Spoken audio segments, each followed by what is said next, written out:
Hello, everyone. My name is Savon, and thank you so much for tuning into our relationship panel. So, oftentimes in the church, when we talk about relationships and marriages and dating, we often hear from females. So, today we're going to change up that narrative. Our panelist is a mix of singles and married. We have Avery, Christian, Kevin, Kim, and Alex, hosted by Shayna. Please enjoy. So I am going to start off pretty light. I'm not gonna jump right in it. I'm gonna take it easy on y'all for right now. So my first question is, how do you or how did you thrive in your singleness without falling into temptation? Take your time, think about it, let it ponder. I'll go. Go ahead. So, being a single man now, and being exclusively single, it's distractions. You have to mentally distract yourself. So, for me, I was actually having a conversation with my good friend Kevin over here.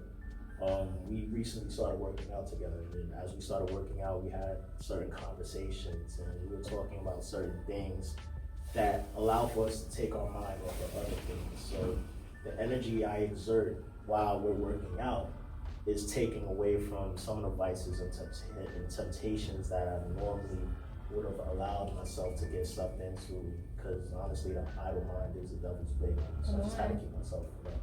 Thank you. Anybody else want to chime in? Yeah, I guess I'll piggyback off of what Kristen just said. I will say that distractions, healthy distractions, were essential for thriving in singleness. And I would also say that one of the essentials, I would dare say that it's impossible to thrive in your singleness and resist temptation without community. And so if you don't have like-minded people around you who are sort of vetting your own motives, and sort of scanning, what's on your mind, what you've been processing with, your struggles. I mean, that's what community is all about. And I feel as though a lot of times in church, we have a lot of fellowship, but we don't have a lot of community. And so, we go to these services and we have these Bible studies and we have these, powerful encounters with God. But Monday through Friday, it's almost like we're compartmentalizing, the spiritual and the secular. And so what happens is you've had a powerful encounter with God, but you get a DM and Instagram at 11 p.m. after service, and that Holy Ghost sweat and swag is no longer there. And so that's where community comes in, and community was essential for me. Having people, men specifically in my life, who were serious about holiness, serious about godliness, being a man of integrity, and would check me, and being okay with being checked, and seeing being checked as a mark of love, not as you're all up in my business, and who are you to tell me I'm a man, my sexuality is that's a whole other can of worms. But I would say it's definitely community. Thank you. That is so important. So, how did you build? Can you go more into your community? How did you build your community, or who did your community consist of? Good question. I would say my community primarily was my church family. So this is young adults in the church at the time. This is also older men in the men's ministry who I was able to confide in and talk to and just be very honest with. Like, yo, I mean, we being honest, right? Like, yo, like there's a chick who was on my mind. I can't get her out of my mind, and she's literally telling me I can give it up to her. And so the older man can say, okay, yeah, that's normal, and you're supposed to feel that. But just because you feel that doesn't mean you should do that. Just because you feel it doesn't mean it's right. And so, so that's why community is so important, because you can relegate your own mind to this autonomous way of living, right? So if I'm not in community and if I'm isolated, I'm going to think that my thoughts are right. But if I'm in community, someone will tell me, no, you're out of line, and get back in line. And so primarily my church family, past that can be a pastor, that can be men's ministry, of course, that can be young adult ministry, and also like there are subsects to community, right? So there can be, at the top, it's my pastor giving me the rhema word of God. That only goes so far. So, tier level now, it's older men, right? And then on the third level, it's people who are face to face with me, who can actually identify totally with what I'm going through. Thank you. I feel like that is so important.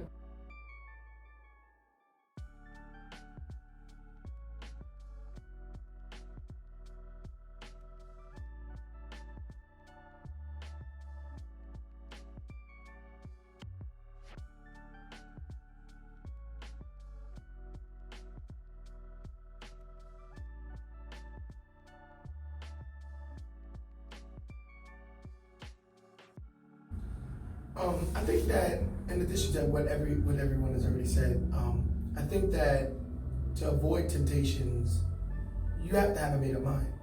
And so you have to say, well, first of all, you have to say to yourself, I'm not going to do nothing that I know, or I'm not going to be involved in something that I know is not going to be in addition to what I'm trying to do. And so if social media is one of your things that you're not so good at controlling yourself with, you say, you know what? Let me refrain from using social media. Let me log out. Let me do something. Let me do something that will keep me away from what I know is going to wheel me in. And so you have to do that. And sometimes you have to resist by saying, you know what? Let me back off. Let me log out. There's been times where I had to log off of my social media because I knew I wasn't there. And so you have to be able to say to yourself and be real with yourself and say, at the end of the day, I am a Christian, and that there is a standard, and that I am obligated to live by a certain standard. And so whatever I know that is a distraction for me, that is a negative distraction, then I'm going to alleviate that by saying, you know what, let me take a step back. And then again, like I said, having a made up mind. I'm making up my mind that there is a certain way that I want to live my life.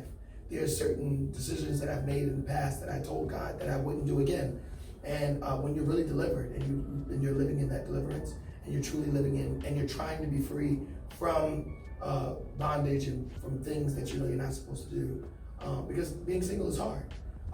Being single is hard. Being single is hard when you are gifted and talented, and people are inboxing you and they're giving you all kinds of opportunities. Having a decision, making a decision, making a decision. I think you have to stand firm in your choices. Thank you. Yeah, that is so important. I do want to add to what Amy said. So there's something called the reticular activator, and in the mind, it's most powerful when you wake up in the morning and when you're about to go to bed. So a perfect example is I'm up on a Thursday night, and then one of my boys sent me a thirst trap in the DMs. Now I'm going to bed with this feeling of lust that I just happen to plug into it just a little bit. Now I'm going to bed with this feeling and waking up with it the next day. And what I went to sleep on Thursday night is now affecting my Friday. And a lot of times with social media, it could be lust, it could be whatever. It could be, we have a lot of social media influencers who just post anything for the crowd. And a lot of times it's not necessarily edifying, but it's entertaining.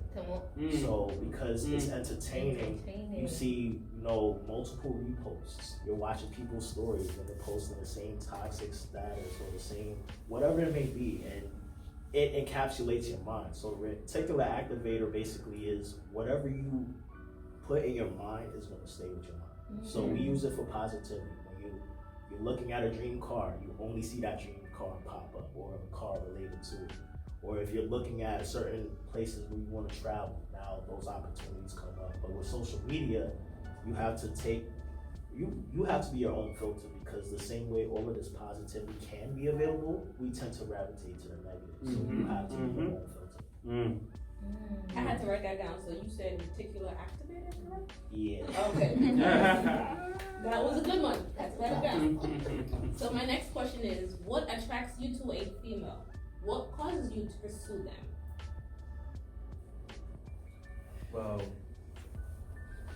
I think that you have to take the time to actually speak to a female.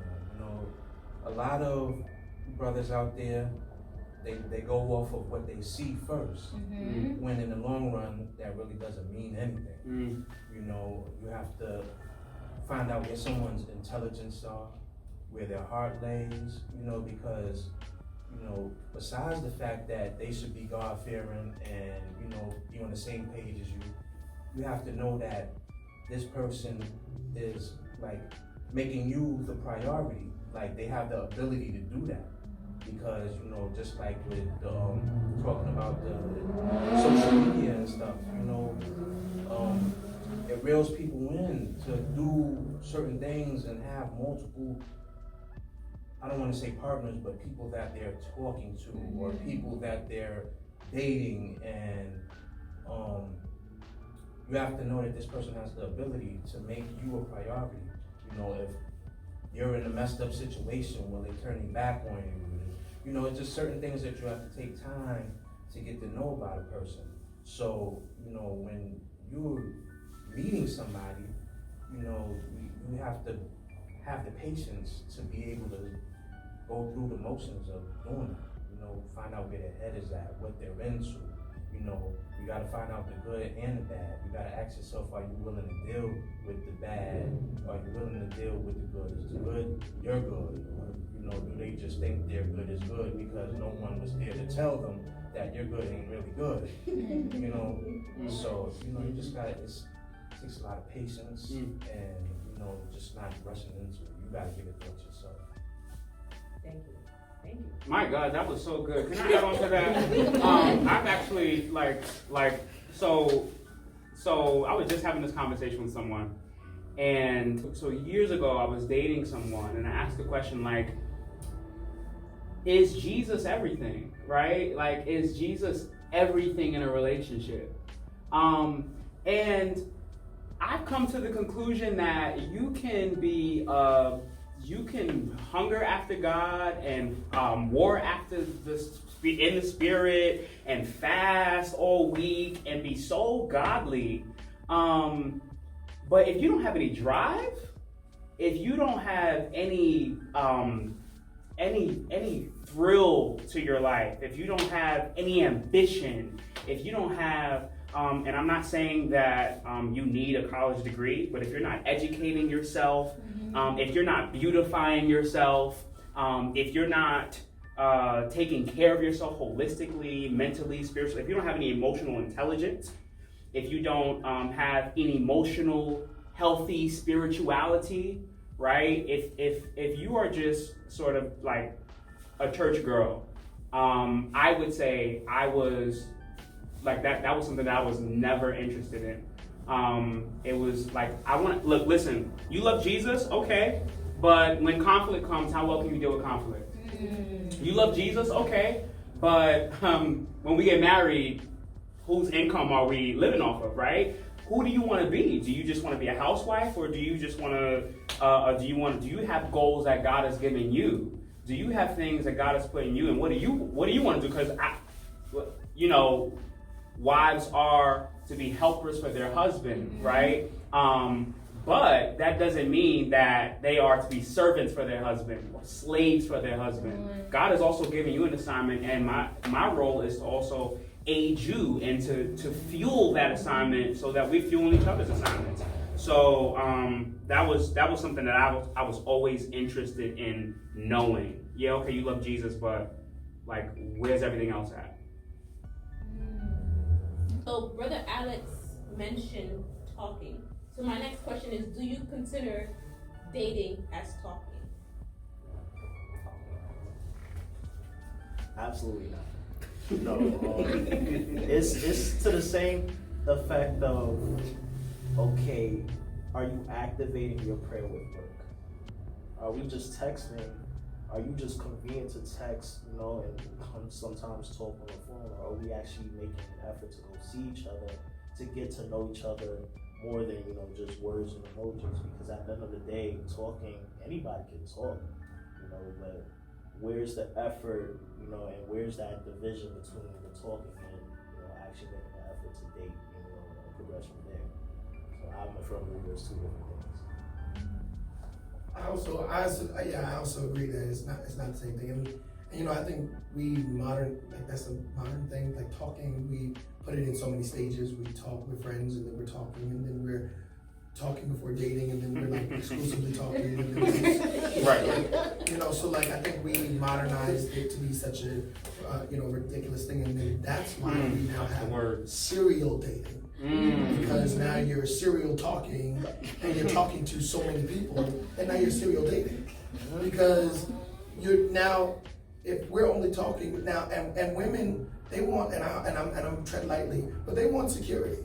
They want to know that you and me are going somewhere. And so if we're talking, that's really an excuse for, I'm not committed to you, and if someone else comes along that I think is better than you, then I'll drop you. And so I think that that's where a decision needs to come in, where you say, well, I'm talking to you because I want to date you and get to know you.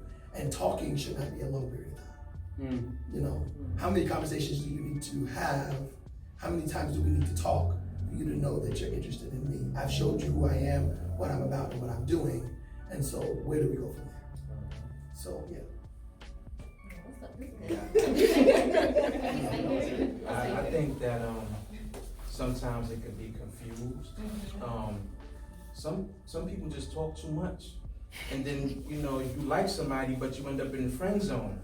So now instead of looking at you as someone that they could potentially date and move on to something bigger and better, you're more like a brother now. So it's like you got this feeling that you don't know how to let this person know, hey, listen, I'd like for us to be dating, we've been talking, but you just talk too much. So, it gets confused. Like you said, some people just talk and talk and talk. Like, when is the cutoff line? When do you, a lot of people don't know how to make the transition. And then he said something there, because I also think that, and this is, women wanting to see things from a male's perspective, you can't bro everybody, and that's another problem. You're wondering why you can't find anybody is because everybody that is coming your way, you're like, oh, that's my brother, and then you're like, God, where's my husband? And he's like, I'm sending you all these guys that you're putting in the bro zone, so, start figuring out which one of these bros that is coming your way, everybody's not your bro. I want to caveat a little bit, and I'm not sure if this is one of the questions, but I think one of the primary problems with the bro situation and the ambiguity with letting a woman know your intentions is that there isn't a healthy paradigm for that in the church, right? So you come to church and it's like, I like this woman, but how do I tell her? Do I tell her after she laid out on the floor? Do I tell her after I take communion? Do I tell her at Bible study? Like, and not only that, when you do like someone, it's almost like this like weird, murky, like these rules, right? Like, oh, you don't call each other boyfriend and girlfriend. Y'all just brothers and sisters. And that first of all, that's weird. That's weird. I don't want to call somebody that I'm thinking about like what? Like I'm not. No. Like stop. Right. So that's weird. One and two. I think we need to sort of demystify dating in the church. Like, I think dating is just very weird in the church. It's like, if you date on the low. And then that just gets messy, and that creates mess in church. And so I think that the whole bro situation and bro is partly cultural, but it's also like in the most obvious flaw within dating in the church. Well, there's also a system too, because a lot of people that are calling each other bro and sis are actually not bro and sis, but because there are so many roles and there are so much judgment in the church, then I have to, in front of everyone, be your bro or your sis, because we're really not bro and sis, but because we don't want the commitment of a relationship, and because you're offering what I want and I'm offering what you want, I don't want a commitment, but I want what you have. And so in front of the pastor, you're my sis and I'm your bro. So we have to be careful with that too, because everybody that's your bro, we really know that's not your bro. We know. There's stuff going on. Yeah. We know. Thank you for that. Thank you. So my next question is, how long does it take for a guy to realize that he wants to move to the next step? with a female? So you said that in talking stage, it shouldn't be so long to a point where it goes to that bro-sis space, but how long does it take for a guy to say, okay, now I want to move this another step? In my experience, it'll be like, I'm there, and I'm like, you know what, I really like you. I think it's time, and then you just do something that's like, oh, no, that's gonna be a problem. Mm-hmm. So now I'm like, okay, how am I gonna deal with that? And so, I don't know, like, maybe somebody else has a different answer, but I've been there where, I was almost there, and I'm like, it hasn't been long, but I think I like you, I know, and then you just do something that really kind of takes away from one of my core beliefs. Like, I don't know, something might happen that I didn't pick up on, and I'm like, okay, let me see how that's gonna play out, and then maybe, in another couple of weeks, we'll see what happens. And so, I don't know, I'm not really sure about that. I don't know, to Avery's point, I don't think there's one litmus test, or I guess there's a one-size-fits-all type of thing to it. It could be something like old friends after college catching up after a year or after a couple of years, and they haven't seen each other in a few years, and they pick up from something that wasn't really a thing in college. It might be somebody you meet, and 1 or 2 days later, it's right off the bat. So I think it's, to Avery's point, it's just a matter of understanding what your expectations are and what you're looking for, and being clear about that, and not holding it against somebody if they don't meet what you're looking for, because there's more people in the world that are not interested than people who are interested, and you have to be okay with hearing no and being able to say no. So I think there's a mixture of, as long as you don't put the pressure on trying to make something work before you see the signs that God has to reveal as to why it may just be a lesson and why this may be the lesson. You just have to be, cognizant of discernment. This next question, I am going to combine 2 questions into one. The first part of the question is, do you prefer your partner to be older or younger? And also, do you have a requirement as to what your partner needs to bring to the table? For example, education, job, finances, value, etc. So the first part is, do you prefer your partner to be older or younger? And basically, what expectations do you have for your partner? I always tell my children that it's not about how old you are, because you can be an old man and have the mind of a child. Mm-hmm. So I don't think that the age is important, and as long as it's not like, you messing with somebody, you're trying to get with someone who's like underage, then that's a whole different story. But as far as someone a couple years older than you or a couple years younger than you, if their mind is in the right place, I don't think that it makes a difference. As far as bringing to the table, I would say, like I said for the first part, the mind frame. If that person is coming to the table and they don't have nothing, but they have motivation, some intelligence, and they're willing to, work as a team, then you can make something from nothing.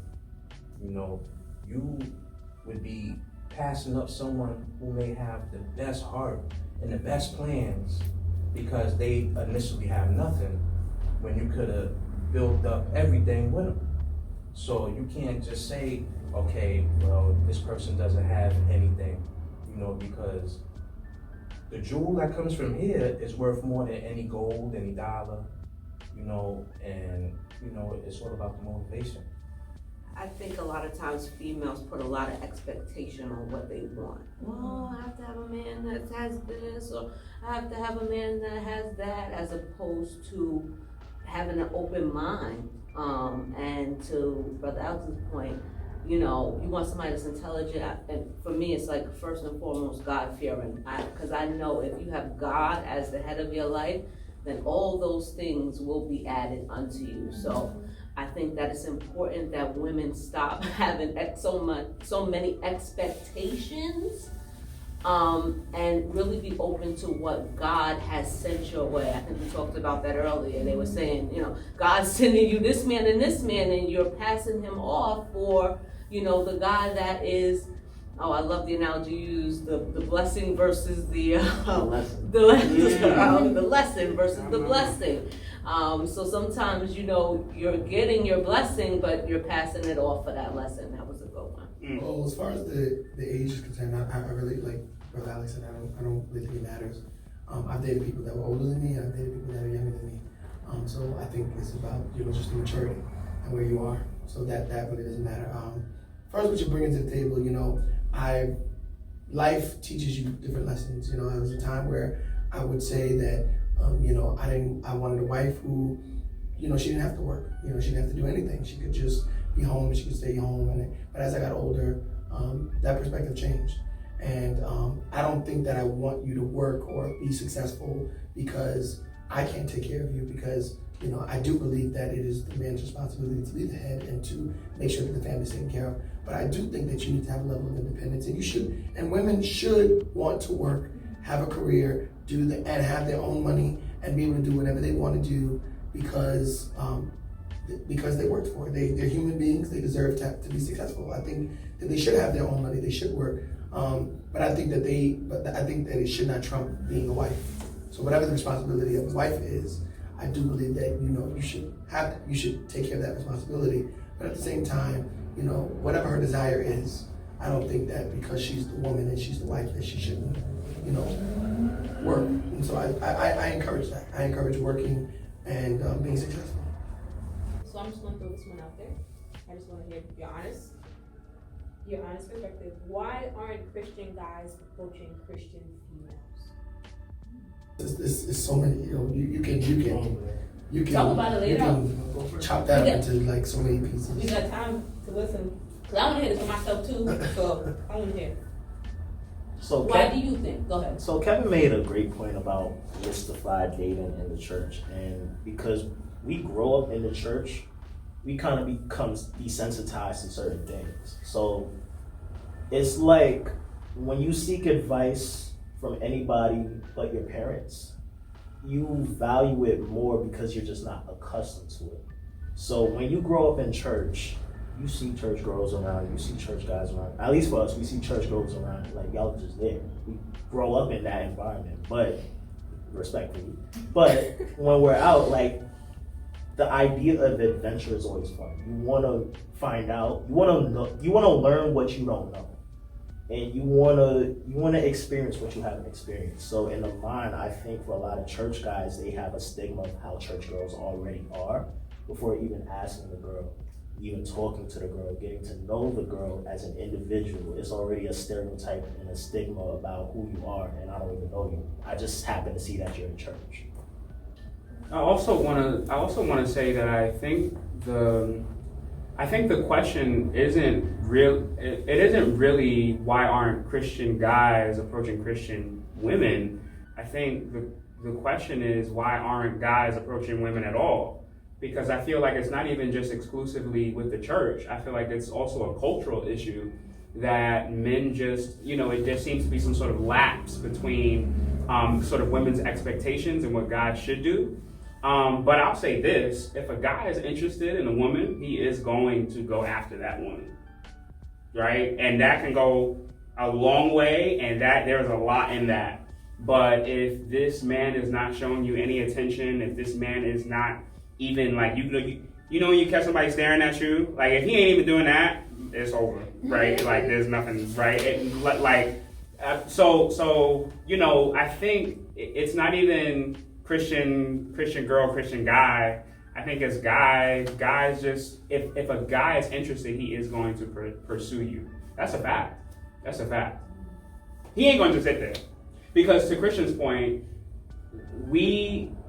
men love a hunt, right? We love the adventure of seeing if we can actually win your affection, win your heart, win your approval, right? And there's so much to that, because sometimes even to your latter point, that when there is no exploration because I know everything about you. On Facebook, there's a journal entry every day. You're posting a picture where, everything is there. That's boring. And I really don't want to use this word, but I'll say easy. You know what I'm saying? It's easy. And there is some truth to women who sort of like if a guy approaches them and they go, okay, and they walk away, like the guy's like, yo, it makes them want to go after even more, to pursue them even more. But that's what I'll say to that. What I'll say is, what I've noticed about not just guys, but females also, not all, but a lot, is that people have a hard time talking to other people face to face now. People don't even like to make phone calls anymore. All they do is text. All of the relationships that you see people in nowadays is from someone they met off the line. You see commercials. Yeah, we met on findsomebodyforfree.com and we got married weeks later. So it's like the people that's in this how can I say, that's playing the field, they have a hard time with socializing. I don't know if it's because people are shy. Maybe it's come to a point where there's a lot of people that don't have the self-esteem to approach someone face to face. But a lot of times when people meet offline and they think that they're getting to know someone online, and they're looking at these pictures and all of these lies that people are posting up, and you think you know somebody and you don't. So that's what I think it is. I think that it's not about Christian men approaching Christian women. Maybe most of them don't know how.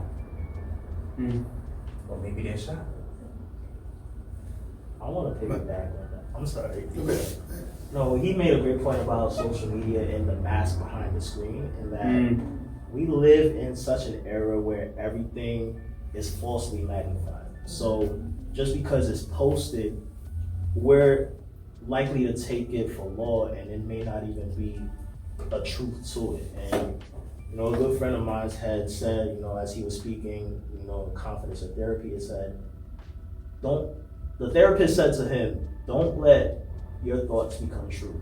And we become so incapacitated by what we're seeing. We take it as law and not really just looking to perceive it as, okay, maybe that's just that situation. So we live in an age where, for example, people are very big on screenshot.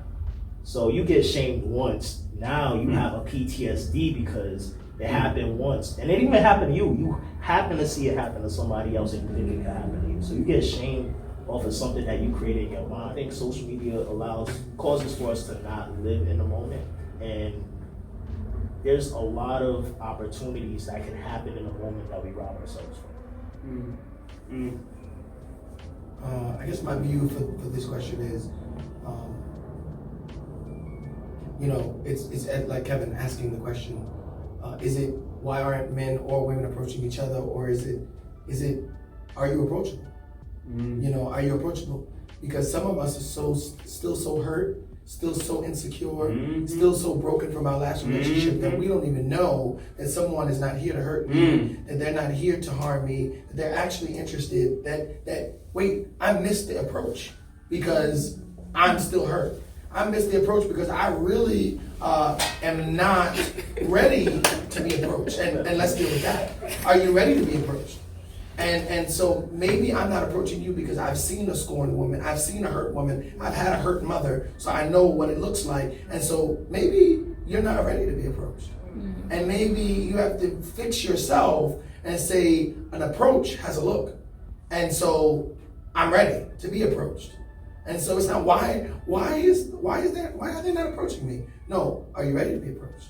Are you ready for me to do something different than the past? Are you expecting the same thing from me that you got from the last person?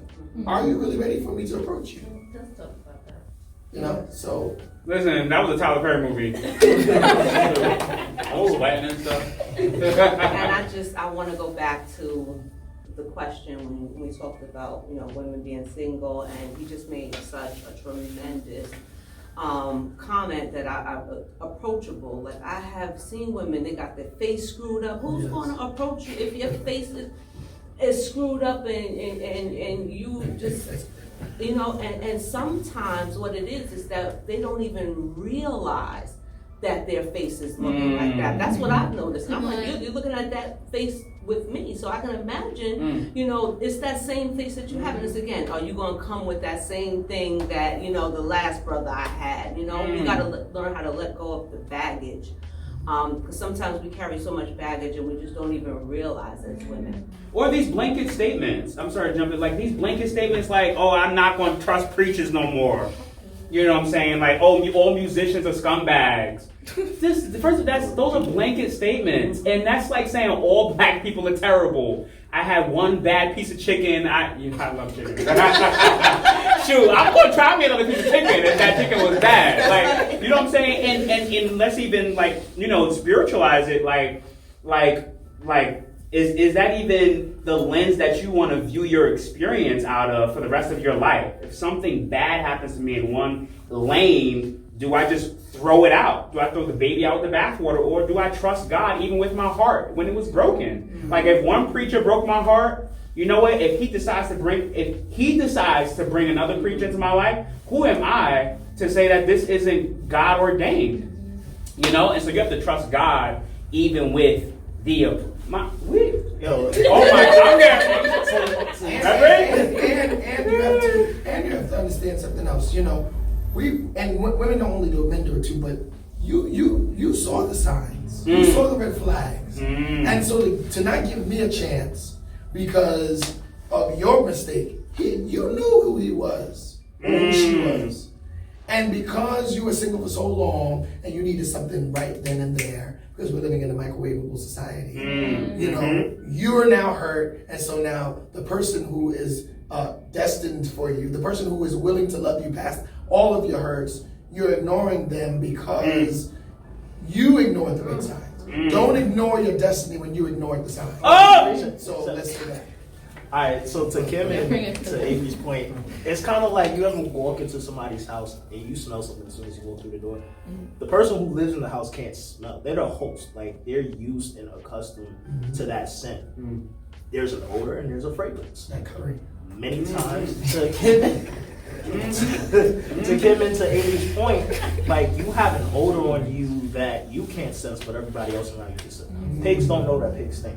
Like you waddle in mud, that's just where you're at. That's good. I'm speechless. I'm trying to figure out where to go from here. But can you elaborate some more about what approachable looks like from a male's perspective? I think approachable looks like. It looks refreshing. It looks like I'm ready to receive, and I think that has a look, that has a posture, that has a willingness, and I think that people know when they're being rejected because they've been rejected before.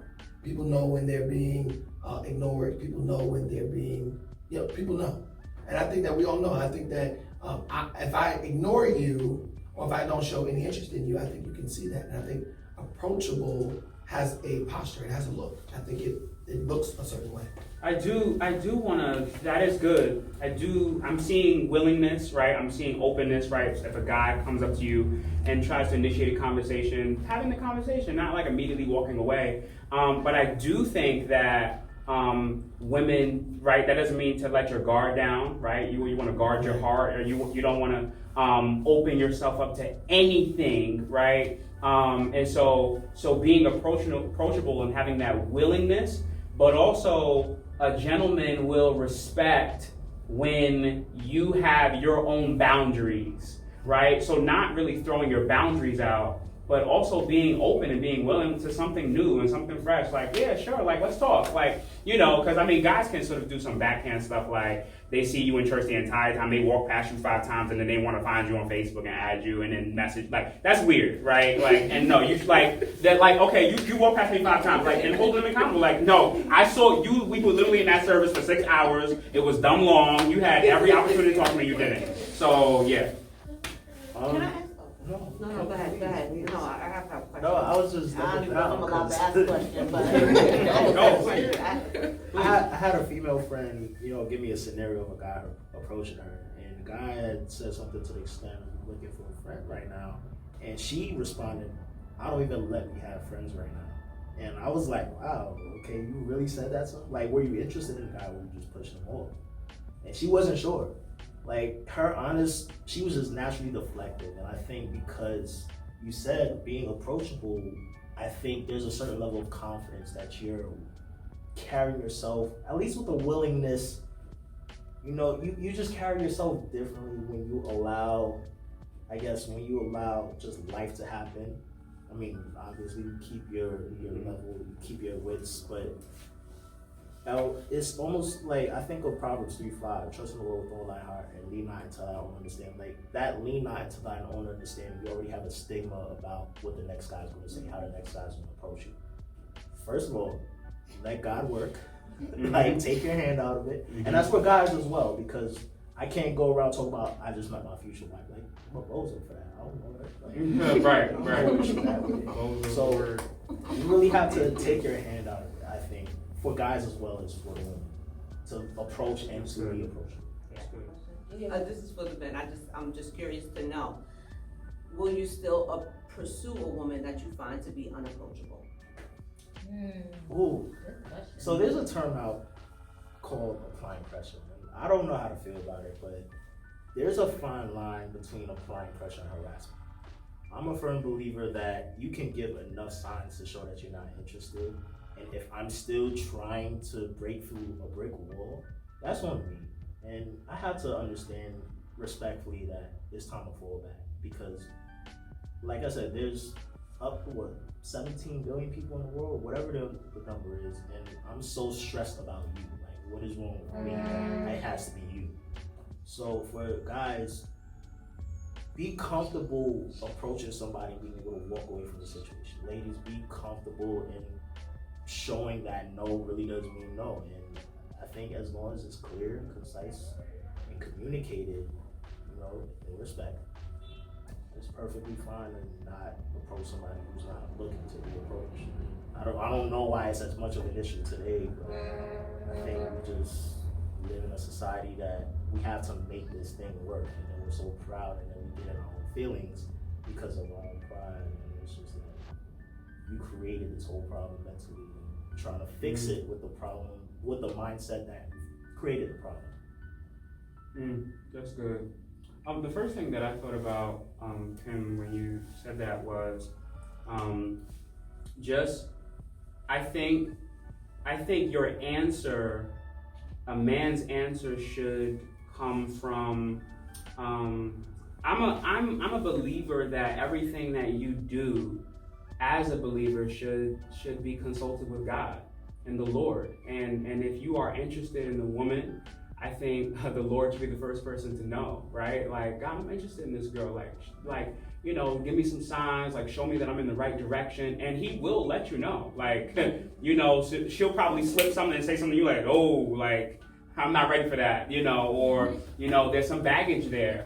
But I think that as you're praying, as you're soaking yourself in prayer concerning the potential relationship, I think God will give you hints like, no, there's I want you to press in on that, or no, I'm going to give you a release. Like, and I, a lot of people may say like, oh, that's a little extreme. Like, I'm not trying to get married. I'm not trying to, but I think that relationships are too costly to not be consulted with God.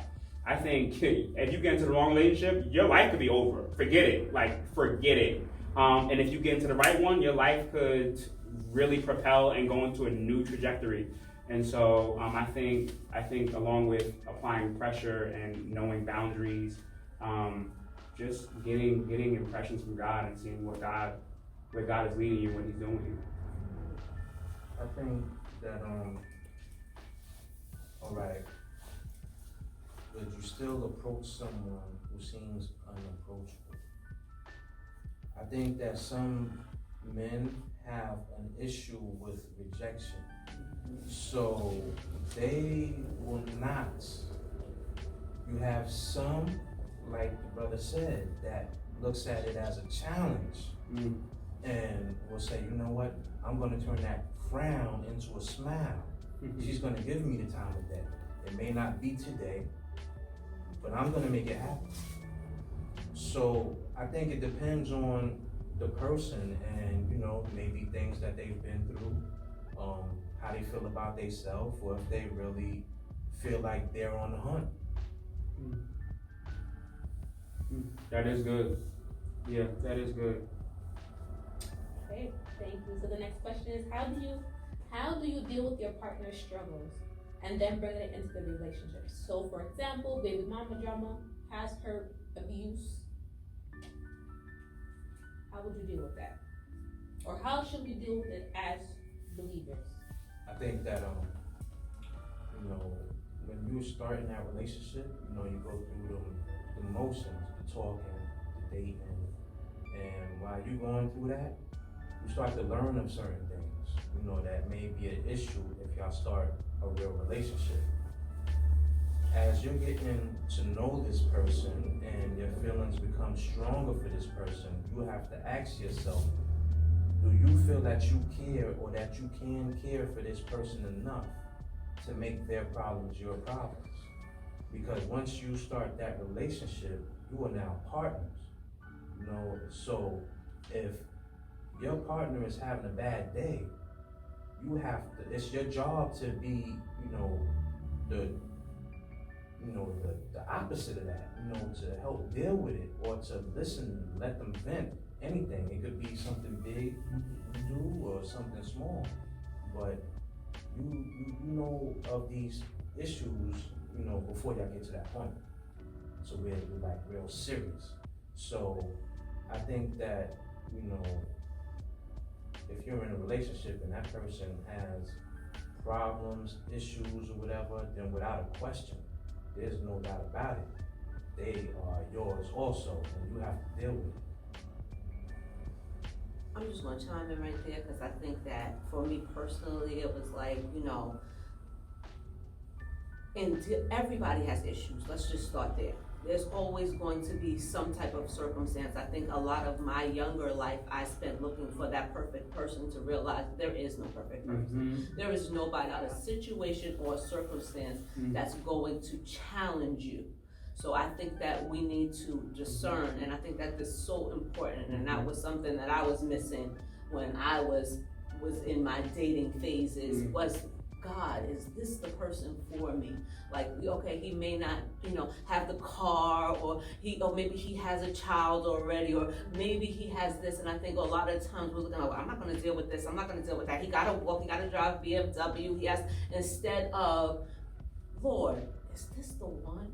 And I honestly did that with my husband, and that was the first time that I actually did that, as I looked to him and I said, God, are you sure? Because I'm telling you, it was times where I was like, you're messing up. It can't be him. I'm being honest. I was like, God, no. Wait a minute. And I'm like, I go back to him and like, God, are you sure? I'm sure, Kimberly. I'm not changing my mind about it. But that is just so key to it all. Look into him. That's so good. That's so good. I want to jump on that. Discernment is a skill. And I feel that it's a skill that we are lacking within our tradition, right? And I think it was Charles Spurgeon that said, discernment is not being able to tell evil from good, it's being able to tell right from almost right, right? And so I think, right, when it comes to your partner's struggle, that either side, it is not your job to be the Holy Spirit. Right? So, to that situation, what you're doing about that, you should be praying. You should be like, let's talk about, first of all, that's not the gospel, right? The gospel is that Jesus has already done it for us, and we just have to walk in it. And so the question really should be, how are you active? How are you holding yourself accountable to what's already a reality in your life? So once again, accountability, community. So if I have someone who is struggling with lust, right? The question is, how are you making yourself available to God's resource in your life? That could be the brothers around you. That could be your pastor. That could be accountability partners. It could be a men's group. Or if there's someone who they struggle with insecurities or suicidal thoughts. The question is, again, to the young lady, how are you making yourself available to God's resource in your life, right? Who did God, because God has already provided. He's already brought provision. Who has God provided for you so that you can get to where you need to get, so that you can be your best self? And a lot of times what happens in relationships is, it's so the Bible says that each man should bear his own load, right? Like what Kristen is dealing with, I shouldn't take on Kristen's struggles and walk with it on my own, right? But my ministry is to help him to see that he can carry it with the grace of God, right? And so what happens is, in relationships, if I'm dating someone and they struggle with insecurity, suicidal thoughts, now I'm trying to be the Holy Spirit, and we cannot sustain that. And so what happens is you get burnt out, you start to look elsewhere, you start to get depressed. What's on them starts to get on you. And so that's why discernment is so key, and remembering just the truth of the gospel, that God has already provided and there is grace for us. Thank you. So my next question, to piggyback off of what you said, is how do you keep God in the center of your relationship? How soon do you incorporate praying, reading the Bible, and devotionals together? ASAP. ASAP? Okay. Because, that's part of the things that's supposed to let you know if you and this person is going to work for the long run. It's not going to be, okay, I'm going to church, what you doing? No, it's, we going to church. It's not, okay, I'm about to put on some gospel music and you trying to overblast me with your rap or your R&B. We got to be on the same page with that. When it comes to, spirituality and, your love for the Lord, you have to be in agreement that Jesus comes first. You can't be jealous of Jesus. You know what I'm saying? So it got to be. That's hilarious. It got to be, the same page. Ooh, I want to jump on that. I want to jump on that because, listen, you just made me think about something. This is what church got to stop doing. Churches have to stop marrying young people who decide to date finally. You know what I'm saying? Like, once you want, so-and-so's in relationship with so-so, y'all better, what God is doing to, can I go on the second date? Like, can we see a movie together?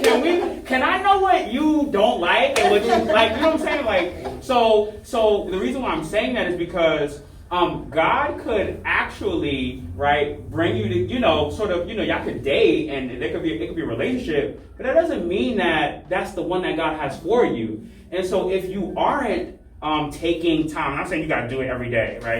You don't have to OD, right? But like, even if it's once a week, even if it's like, if we don't have time, every other week we're going to spend some time and we're going to pray for each other, because that makes space for discernment, right? Because, listen, your relationship could probably only last 6 months, and that's perfectly fine. Like, hey, we experienced it, it was good, we're moving on. Like, and I think if you don't make space for prayer, for Bible study, for devotions, you can't hear what God has to say about your relationship. And I think people are overstaying their stay.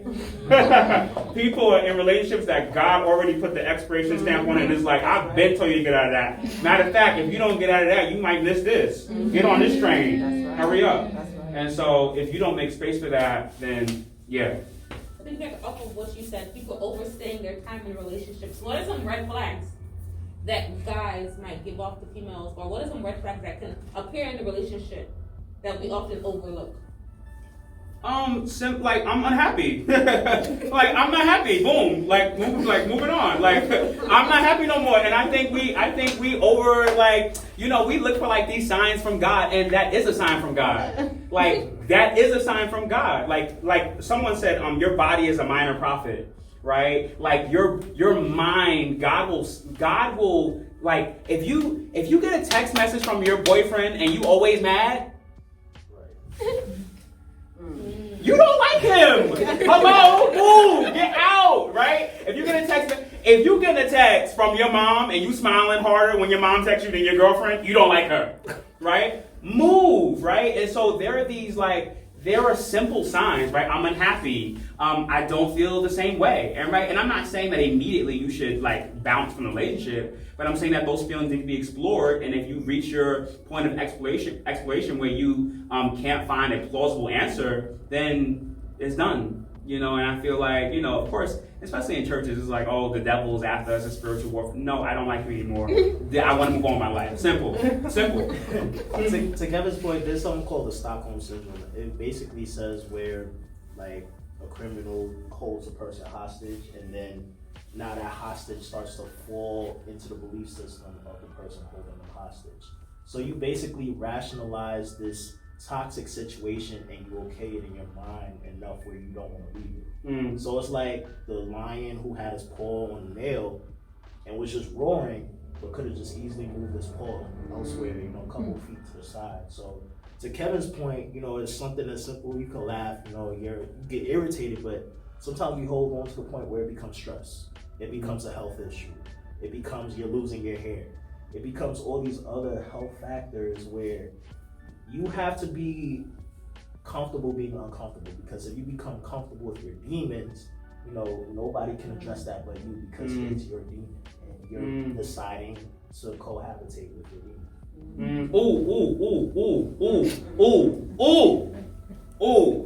You just got on something, right? So what happens is if you start to hold on to it and you slip away from the relationship, not officially, what can happen is, and this probably spills over into how would your ex describe you, right?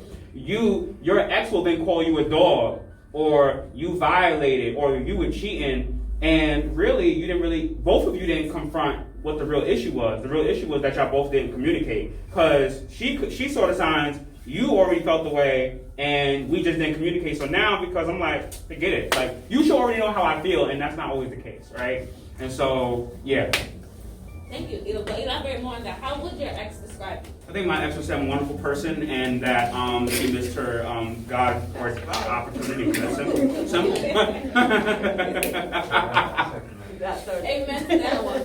So my next question is, what is your idea of a first date?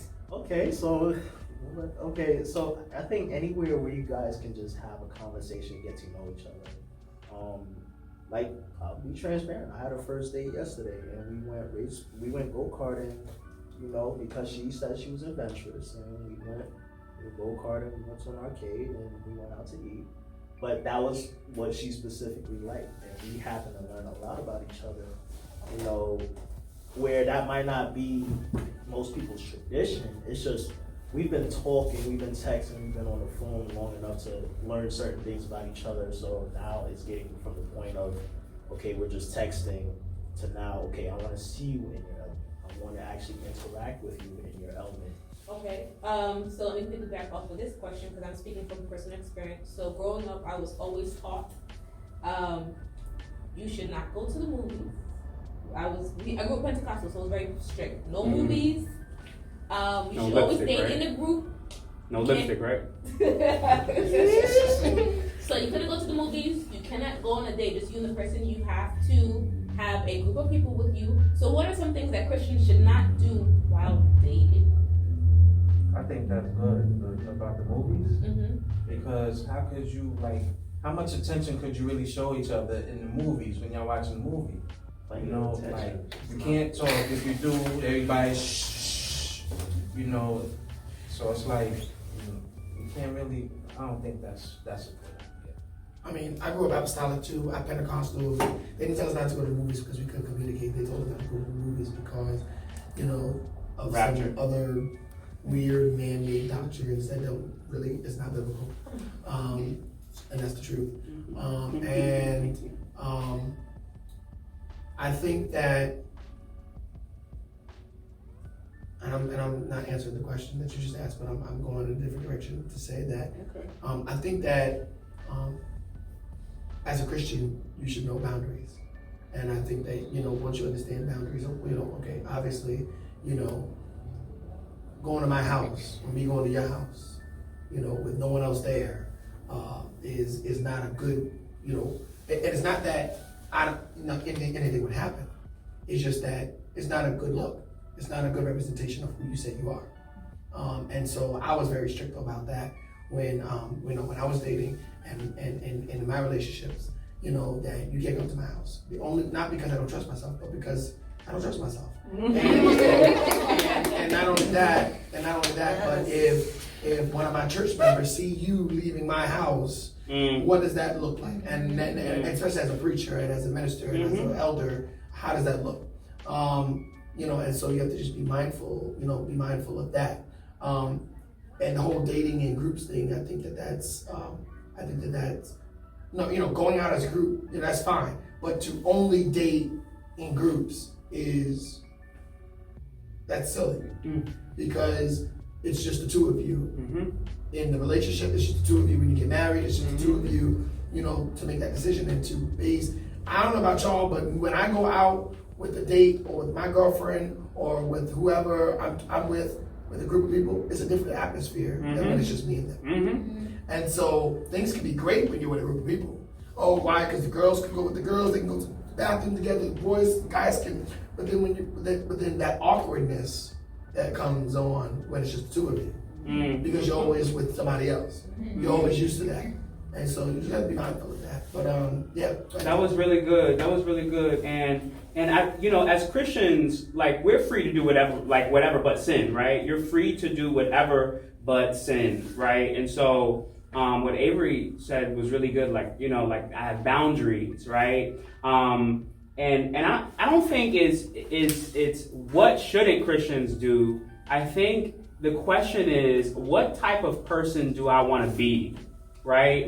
What type of person? So an example, right? So if you are shysty and you are overstepping physical boundaries with a woman before marriage, right? You are actually sowing seeds of distrust early. Even let's say you get married to this woman, you are already subtly sowing seeds of mistrust, breaching of boundaries even before marriage. Because if you were willing to violate your own personal ethics as a Christian, what's stopping you when you do get married and there is a chance for you to breach those code of ethics, right? So actually, the question is, what type of person do I want to be? Do I want to be a person that's integral behind the scenes and in public? Do I want to be, right? So, and that could look like you can't show up to my house. For someone else, it could be, you can come to my house, but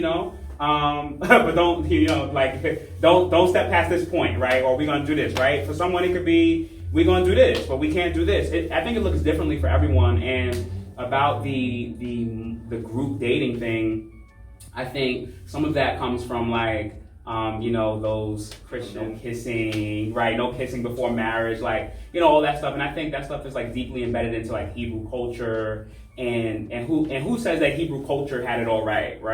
And I think there is some value to you being by yourself with someone, because guess what? If you decide to get married to them, you by yourself with them for the rest of your life. And you could be one way with 3 other friends from your church, and when they all bounce, I'm like, whoa, okay, Katrina, all right, Katrina, you know what I'm saying? So you're a whole different person, and the person needs to see that. Person needs to see that there are dynamics to you, and I want to see the real you. And so, yeah. And to Kevin's point, I think another question to ask is, who are you allowing to speak into your lives in the relationship? So, because as Christians, you have to, as people, period, you have to follow or at least listen to people who have something along the trajectory that you want for yourself. So there's wisdom, and then there's just people who like to talk. And you have to be mindful of who you allow to speak into your life. As a woman, as a single woman dating, as a married woman, as a single man, as a man dating, as a married man. So to Kevin's point, being a married man, you're not going to hang around with some of your single friends. As a single woman or a woman dating or a woman married, there's certain people you can't have around you. So I think one of the things you shouldn't do is just allow everybody the same level of access into your life, the same level of opportunity to speak into your life, because there's wisdom that applies directly for you, and what God has for you will only be for you. And I just want to add to that, so that as ladies, we do need to set boundaries. And, you know, the mind is willing, but the flesh is weak. Let's keep it real. You have got to not put yourself in a predicament where you're going to find out what kind of Christian you are. You know, you have to be very mindful. You know, and just because everybody says I'm Christian, we're all in sin. We were shaped in iniquity. Come on. So at the end of the day, preacher, teacher, whoever it is, you don't want to put yourself in a predicament where, you know, feelings start moving and next minute, you know, because how many times have we already seen that story where people from the church are now in an unwed relationship with children. So, you know, we realize it happens and it becomes because where are you putting yourself? What boundaries are you setting? You don't want to go to somebody's house. No. At all. I don't care in the middle of the day, if it's just you two alone, you want to try to eliminate putting yourself into temptation. Okay, because you don't want to find out what's going to happen. You don't want to test yourself like that. Do not play with the devil. Okay, do not play with him. Okay, because he's serious, you know, and I don't care how far going, oh no, we could do it. No. Eliminate the temptation. Stay out. Go in places that you know it just really ain't going to happen. Make sure that you're protecting yourself so you know it definitely is not going to happen. It just can't. It physically can't happen. Not that I'm so strong enough, but I know that we outside in the park in the broad daylight and it just can't happen because there's kids. You know what I'm saying? Like that kind of thing. Okay. That's all that. Kim, you're from the streets, Kim. Yes, He said, don't play with the devil. Okay, I was like, yo, the devil's scared of you, Kim. The devil's scared of you. Now he is. But he was whispering in my ear for many years. So, you know, I just thank to Jesus that he done gave me some sense now. Strong in the and Lord. now I can kind of encourage somebody else Yeah. to not fall into Come on, the traps come that on. I found myself in. Yes. Amen. Wow. That was some powerful stuff, definitely. So this is my last question for today. But after I read this final question, I want you guys to give some last words to the audience. What is something that you can say to them that you wish maybe someone would have told you? Or what is something you can tell them that will help them in this journey of relationships? Okay, so my final question is, what is your view on marriage? Do you desire marriage? And what are the benefits of marriage? Well, I definitely want to be married. So, and hopefully soon. So, you know, I think that, and since I'm already talking, I'm gonna just say everything now, so I don't have to talk again. I definitely want to be married. If I say anything, I want to say that you shouldn't rush the process. You know, being single is not fun sometimes. You know, being by yourself, because sometimes you want that companionship.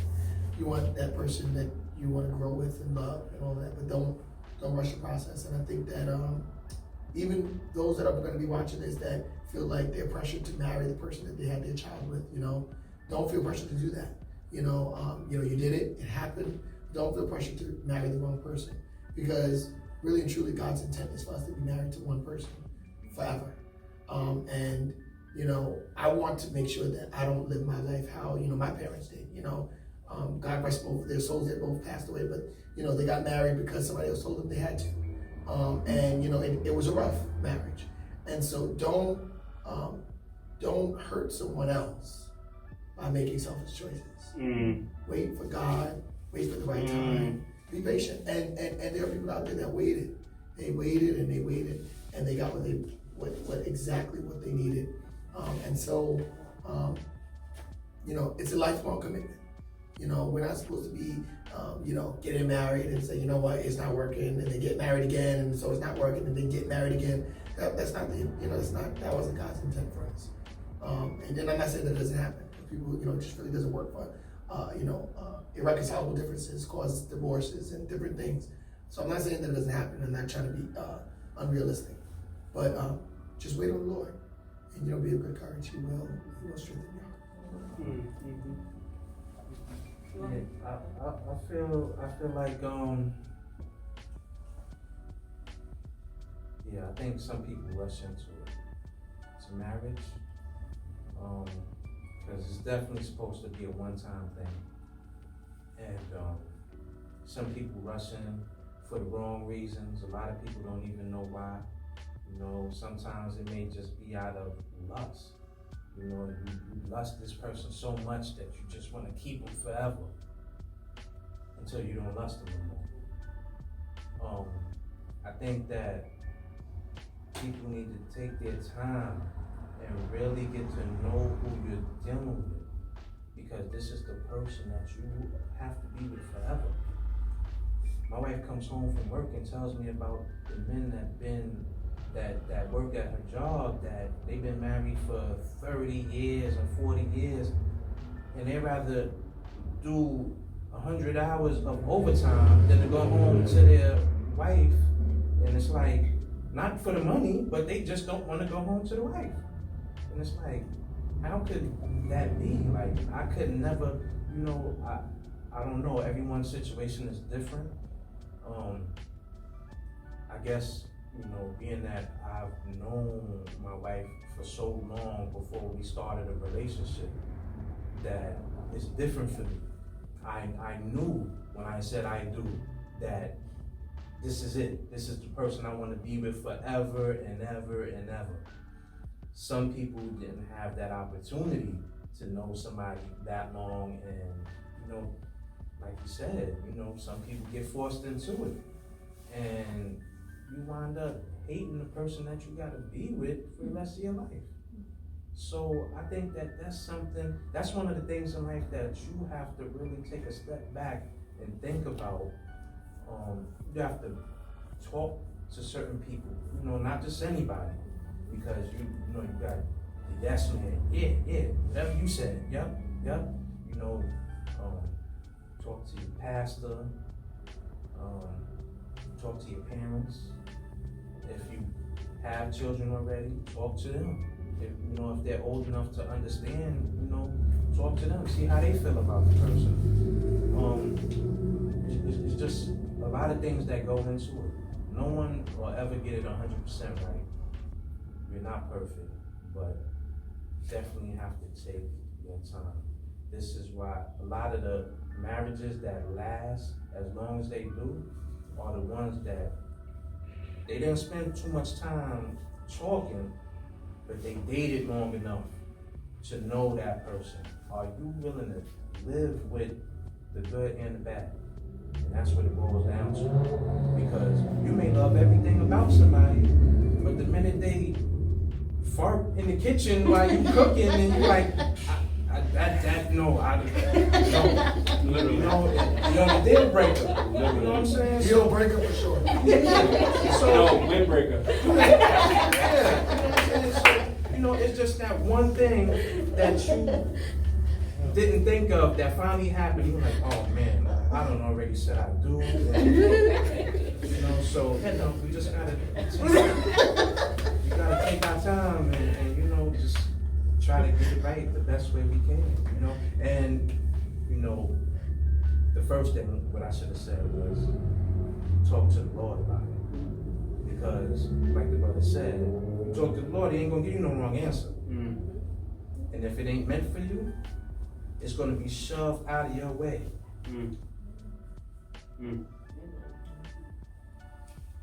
Okay, I would just like to kind of add, I think that there were so many jewels that got dropped in here, so much that was important. And I will say, the person needs to make an individual declaration of what they want. Marriage is not for everybody. Say that again, marriage is not for everybody. The Bible is very clear. There's some people that will not get married because that is not what is God predestined for their lives. It was determined before the foundations of the earth that they will not get married. You should not feel as though you have to get married. If you feel as though you shouldn't get married, you need to follow that inclination, and because that is from God. That's your own personal discernment for yourselves. You have to know your spouse, and I think that that's especially important, that you get that relationship. You know, not the first thing is talking with God. God, is this the one? Is this where I want to be? You know, and sometimes you're going to have lessons that are not your blessings that are so important for you to kind of be able to discern against the two. And if you have children, You mentioned a good point, Alex. Like, you should really talk to your children because you don't know what interactions they have had with that person that you are unaware of. So you need to get there, and it's not that they're the deciding factor. God is the deciding factor, but you need to find out, you know, from your kids' perspective, how they feel about that person. That's good. And again, you know, just God, you know, putting him first and just making sure you're having that relationship with him, so that way you can hear him and hear him clearly, because the devil disguises himself as an angel of light. Okay, so if we're not careful and you really do not have a relationship with God, you will be deceived. So make sure that your relationship is there. That's good. I would say marriage, one of the benefits to marriage is that you get a front row seat to yourself. There is someone there that looks you in the face and tells you what you need to work on. Marriage will make you selfless. It'll make you more patient. It'll make you persevere. It'll make you pray more. It'll make you a better human being. That's probably the biggest blessing of marriage. God uses marriage to actually make us look more like Jesus. And I heard someone say that, you know, marriages, they're the training wheels for heaven. You know, like God is preparing us to love people forever. And so I do want to highlight Kim's point in that everyone's not supposed to be married.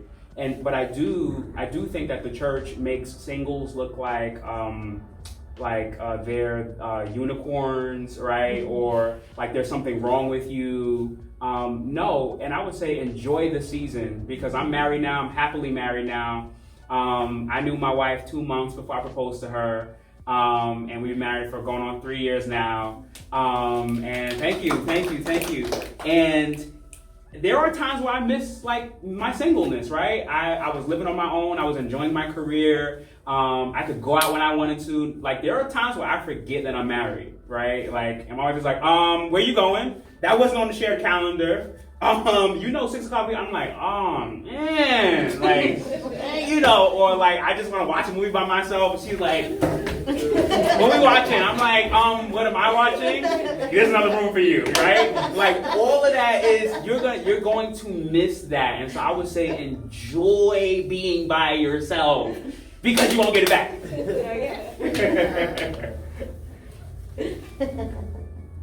Well, I think you've done it. But no, to Kevin's point, yes, and yes, I agree that marriage is for me. I do see myself marrying. I do see the mother of our children being, you know, the only person for me.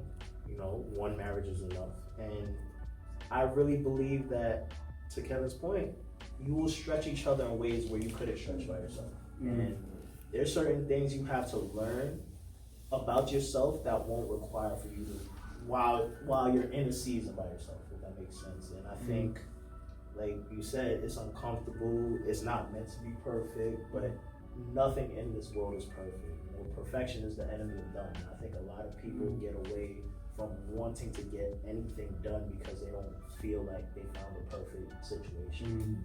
So you will learn more and grow more from getting it right, figuring it out along the way. And, you know, especially with a union, you know, the devil is very dangerous when you're by yourself. But when there is a union, when two minds are connected, you know, there's power and strength in that. So, I agree with